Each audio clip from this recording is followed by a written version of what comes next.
Hello friend, कैसे हैं आप सब। मैं उम्मीद करती हूँ कि आप सब बहुत अच्छे होंगे और पॉजिटिविटी को अट्रैक्ट कर पा रहे होंगे।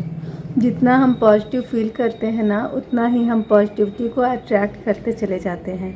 मैं अनुभा श्रीवास्तव, मनोवैज्ञानिक। आज हम बात करने वाले हैं कि हम पॉजिटिविटी को अपनी लाइफ में क्यों नहीं फील कर पाते हैं। हमें क्यों लगता है कि हमारी लाइफ अधूरी सी है, हमको ये चीज़ मिलनी चाहिए थी।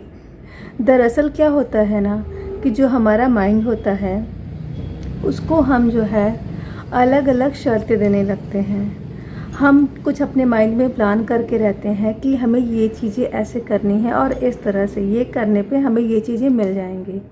तो जो हमारा माइंड है वो उस हिसाब से प्रोग्राम करने लगता है, और अगर वो चीज़ें ठीक उसी तरह से नहीं हो पाई तो बहुत ही पेन होता है।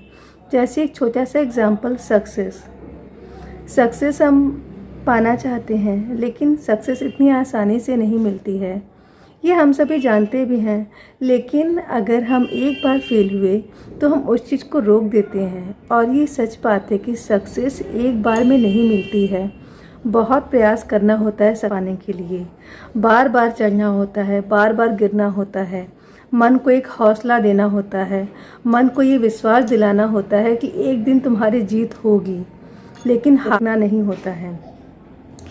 पर हम इस तरह की बात को जो है प्रैक्टिकली फॉलो नहीं करते हैं। अगर हम इस तरह से किसी को देख रहे हैं कि कोई बहुत प्रयास कर रहा है, तो उसको देख के हमें लगता है कि हाँ, हम भी ऐसे मोटिवेटेड फील कर रहे हैं, हम भी बहुत हार्ड वर्क करते जाएंगे। कभी लाइफ में इस चीज़ के लिए कंप्लेन नहीं करेंगे कि हमें सक्सेस जल्दी नहीं मिल रही है। पर जब प्रैक्टिकली ऐसा होता है, हम कोई कंपटीशन का एग्ज़ाम देने जाते हैं और उसमें अगर हमें सक्सेस नहीं मिली तो कहीं ना कहीं हमें दुख होता है।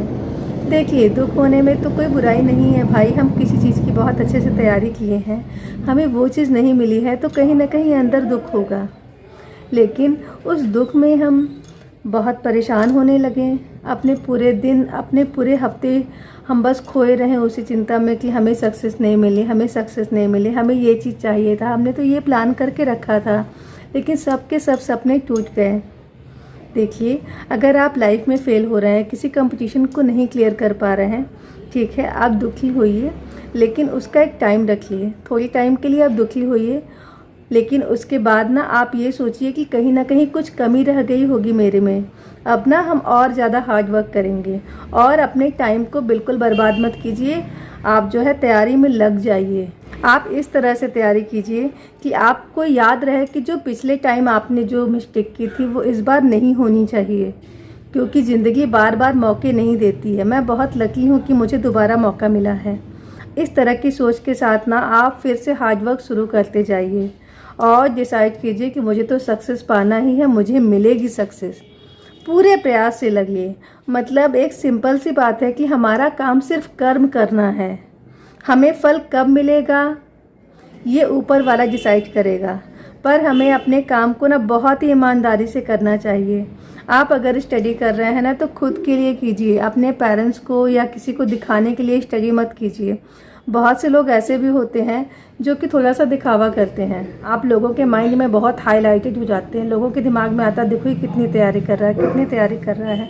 और फिर अगर आप लाइफ में फेल्योर होते हैं, आपको सक्सेस नहीं मिलती है, तो वहीं जो लोग होते हैं ना, उनकी बात आपको पिंच करने लगती है, जिनके सामने आप कभी कभी शो कर रहे थे।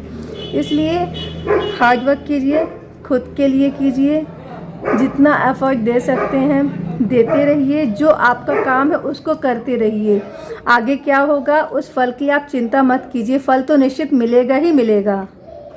आप जब मेहनत करते जा रहे हैं तो उसका रिजल्ट तो आपको मिलेगा ही मिलेगा, क्योंकि शायद भगवान भी चाहता है कि आप जो सक्सेस पाना चाहते हैं उसके आप इतने काबिल हो जाए, इतने डिज़र्विंग हो जाएं कि वो सक्सेस आपको मिल जाए। लाइफ में ना इस तरह से छोटी छोटी चीज़ों को ना हम चेंज कर सकते हैं। अपने माइंड सेट को ना हमें चेंज करना चाहिए।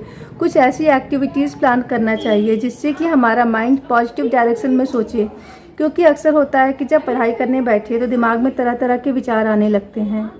तो उन विचारों को ना आपको दिमाग से रिमूव करना होगा। जब तक उन विचारों को आप दिमाग से रिमूव नहीं करेंगे ना, तब तक आप इफ़ेक्टिवली स्टडी नहीं कर पाएंगे, और कहीं ना कहीं आपका टाइम भी इससे बर्बाद होता जाएगा। इसलिए जब भी आप स्टडी करने बैठिए और आपके माइंड में कोई थॉट्स आ रहा है, कोई यादें आ रही हैं, कोई भी चीज़ है जो कि आपकी पढ़ाई में कहीं ना कहीं प्रॉब्लम क्रिएट कर रही है, तो उसको आप जो है अपनी किसी कॉपी के पेजेस में लिखिए और फिर उसको रोल करके डस्टबिन में डाल दीजिए। जब भी आपकी पढ़ाई में कोई बैरियर आ रहा है, कोई रुकावट आ रही है, तो उसको लिखिए, लिखने के बाद उसको डस्टबिन में डालिए। फिर क्या होगा ना, धीरे धीरे आपको लगेगा कि जो आपका माइंड है ना वो क्लियर होता जा रहा है और आप बहुत ही फोकस होकर अपना स्टडी करते जा रहे हैं। इससे आपको ना बहुत अच्छा लगेगा और एक टाइम ऐसा होगा कि आपको लगेगा कि आप पढ़ने बैठे हैं, आपके माइंड में कोई भी थॉट नहीं आ रहा है और आप पूरी तरह से फोकस होकर पढ़ाई कर पा रहे हैं। हमें ना मेंटली फिट रहना इसलिए ज़रूरी होता है कि हम अपने थॉट को जो है रेगुलेट कर पाएँ, अपने थॉट्स को इधर उधर नहीं जाने दें, क्योंकि हम अपने काम को फोकस तभी नहीं कर पाते हैं। हम कभी कभी तभी परेशान होते हैं जब हम अपनी रूटीन डिस्टर्ब कर देते हैं या किसी की छोटी सी भी चीज़ें या कोई भी बात हमारे दिमाग में इस तरह से गहरी बैठ जाती है कि हमारा जो दिमाग है ना बस उसी पॉइंट पे खो जाता है।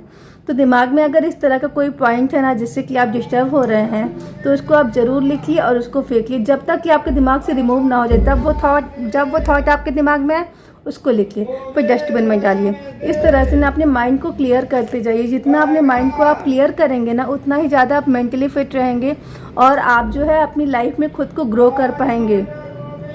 हमारी खुद की जिम्मेदारी होती है कि हम अपनी लाइफ को कैसे ब्यूटीफुल बनाएं, कैसे मेंटली हेल्दी रहें, कैसे गलत चीज़ों को इग्नोर कर पाएँ, कैसे हेल्दी माइंडसेट बना के अपनी लाइफ में अचीवमेंट को पा सकें। सच में सक्सेस पाना इतना मुश्किल काम नहीं है, लेकिन हम उसमें ना पूरी तरह से डेडिकेशन नहीं दिखा पाते हैं। माइंड तरह तरह की चीज़ों से डाइवर्ट होने लगता है। सो माइंड को डाइवर्जन से बचाना है, माइंड को फुली फोकस करना है। तरह तरह की जितनी भी चीज़ें हमारे दिमाग में आती हैं हमें कहीं ना कहीं डिस्ट्रैक्ट करती है। कोई भी घटना हमारी लाइफ में हुई हो, जो भी चीज़ें हमें कहीं ना कहीं ट्रिगर कर रही हो स्टडी करने में ना, तो हमें आइज़ को क्लोज करके सोचना चाहिए कि वो जो टाइम था ना उस टाइम ऐसी चीज़ें होनी थी, क्योंकि हर चीज़ें हमारे कंट्रोल में नहीं होती हैं। अगर हर चीज़ें हमारे कंट्रोल में होती ना तो शायद हम कभी किसी प्रॉब्लम में नहीं आते। इसलिए उस चीज़ को ना, उस सिचुएशन को वहीं पे हम छोड़ देते हैं और इस चीज़ की प्रैक्टिस करनी चाहिए कि जो चीज़ें जैसे हुई वो चीज़ें ना, अगर आपको लगता है कि वो चीज़ें वहाँ से ठीक करना ज़रूरी है, अच्छे से रीप्रोग्राम कीजिए कि उस समय ऐसा हुआ, इसलिए ये चीज़ हुई, इसलिए ऐसे मिस्टेक हो गई, हम इस प्रॉब्लम में आ गए। इस तरह से आप अपने माइंड को हील कीजिए, क्योंकि माइंड की हीलिंग होना बहुत ज़रूरी है। जब तक हम किसी घटना या किसी दर्द में उलझे रहेंगे ना, तब तक हम अपनी लाइफ में फोकस नहीं कर पाएंगे और कहीं ना कहीं हम औरों से पीछे होते भी चले जाएंगे। और यहाँ मैं कंपटीशन की बात नहीं कर रही हूँ कि औरों से पीछे होने का, लेकिन हम खुद भी अपनी लाइफ में एक गोल रखते हैं, कुछ करना चाहते हैं लाइफ में, तो इसके लिए ना हमें अपने माइंड की हीलिंग करनी चाहिए। हीलिंग बहुत ज़रूरी होती है। इससे क्या होता है ना कि हम ये समझ पाते हैं कि कोई भी घटना, किसी पर्सन ने हमें कुछ कहा या हमारे साथ कुछ भी हुआ, जो भी चीज़ें थी ना वो एक प्रकार से प्री प्लान थी। इसमें ना उस इंसान का दोष है, ना इसमें आपकी गलती है, ना किसी ने इसे जानबूझ के किया है। आप ना सबको माफ़ करते चले जाइए। जब आप उस घटना को भूलने की कोशिश करेंगे, जब आप उसमें जो जो शख्स इन्वॉल्व थे, जब आप उनको माफ़ करने की कोशिश करेंगे ना, राइट फील कर रहे हैं और सब कुछ ना बहुत ही बेहतर होता चला जा रहा है। आपका माइंड ना बहुत ही ज़्यादा क्लियर होता जाएगा, आप थॉटलेस होते जाएंगे, क्योंकि थॉट्स ना जितने कम माइंड में आएंगे ना, और जो इम्पॉर्टेंट थॉट्स हैं जो आपको आगे बढ़ाने के लिए, जो आपको कुछ नया सिखाने के लिए, जो आपकी प्रोग्रेस करने के लिए इम्पॉर्टेंट है ना, जब वो थॉट्स आएंगे ना तो आप अपनी लाइफ को बहुत ही ब्यूटीफुल बना पाएंगे। फिजिकली और मेंटली आप फिट और हेल्दी रह पाएंगे। ये वीडियो आपको अच्छा लगा होगा। अगर ज़रा सा भी मेरा वीडियो आपको अच्छा लगा हो ना तो प्लीज़ मेरे वीडियो को लाइक कीजिए, मेरे चैनल को सब्सक्राइब कीजिए, इसे अपनी फैमिली में, अपने फ्रेंड सर्कल में ज़रूर शेयर कीजिए। मैं बहुत लकी हूँ कि आप सब एक फैमिली की तरह मेरे साथ हैं, मुझे सपोर्ट कर रहे हैं। इसके लिए thank you so much. Thank you friends, thank you.